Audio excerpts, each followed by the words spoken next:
We regrettably have more bad news for Republican House Speaker Mike Johnson. The thing he's most scared of in this world, discharge petitions. Another one is now coming at him. And that's thanks to Republican Representative Anna Paulina Luna, who has filed a new one in an attempt to bypass Republican leadership in the House to force a vote on a bill that would prohibit stock trading for members of Congress and their immediate family members. A clear and obvious, and I think very popular anti-corruption measure that Mike Johnson does not want to pass. Most of the leadership of the Republican Party and a lot of the Democrats in the House and the Senate don't want to pass. Donald Trump doesn't want it. And according to Representative Roger Williams, one of the arguments against this is that it's so hard to make money in Congress if you can't participate in the stock market. Here he is to make that case. Representative Luna is proposing a discharge petition to allow or to prevent Congress folks from trading. And as a public company, there are a lot of limitations. Where do you stand on that? Will you be signing the petition? No, that's interesting. I mean, I think we got to be careful that we don't limit Congress people to where they can do nothing. Of course, I know there's a lot of people that have abused insider trading and that sort of thing. But I think we need to take a look at it because right now, from a financial standpoint, it's not easy being up in Congress. And I think that we can't limit the ability for people to do business and operate their lives. So I want to take a look at that, but I want to be careful we don't squeeze it too hard to where nobody even wants to come up here. If squeezing it in terms of financial opportunities is the thing that stops you from getting in Congress, you should not be in Congress. You should get the hell out of there right now. Go invest if that's what you want to do. It's supposed to be a public servant. It's not a private servant who occasionally, appears in congressional hearing or something like that. And also, he's being so goddamn fake about every aspect of this.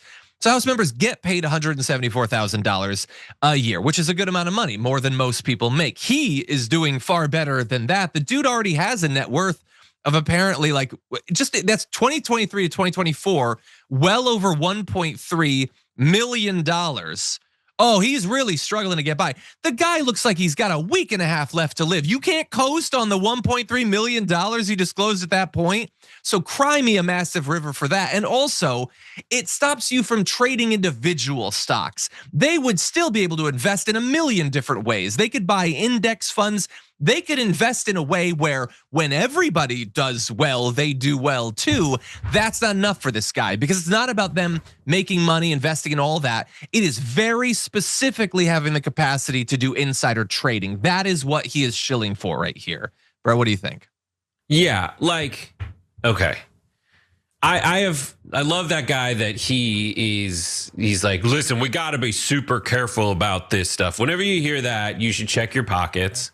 That's just a guy being like, let's not be too hasty, because that's my whole plan. You snooping kids. Also, comb your hair. That dude was insane. He was like a very old Eddie Munster situation. And yeah, so here's the thing, dude.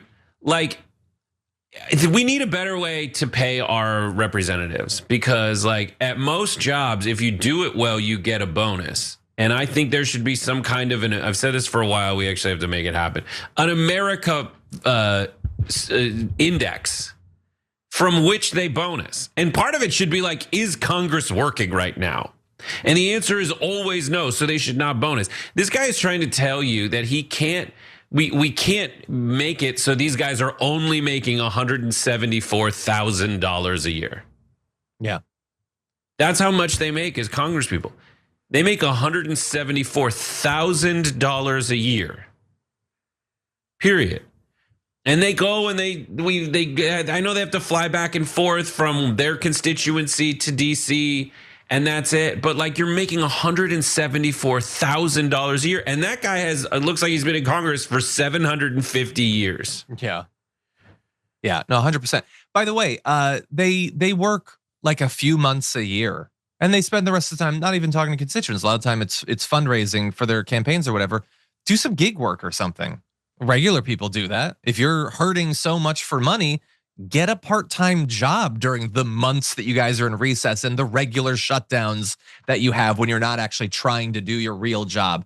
But it's all BS. I'm gonna end with Mike Johnson. He says, you don't want another deterrence for good people running for office. People freaking out about this, that is proof positive they are not good people for the job. He says he opposes people cheating the system and abusing their office, but that there's probably a way to do that that still allows for lawful conduct by members. Again, this already does. This allows massive different sorts of investments that you can still do, just not individual investments that let you use privileged information that you have. That is the one thing that this knocks out. He is not interested in the lawful conduct. He is interested in protecting the unlawful conduct. And I hope that he is beaten by Representative Anna Paulina Luna and other Republicans to this, because they're probably going to get a lot of Democratic support as well.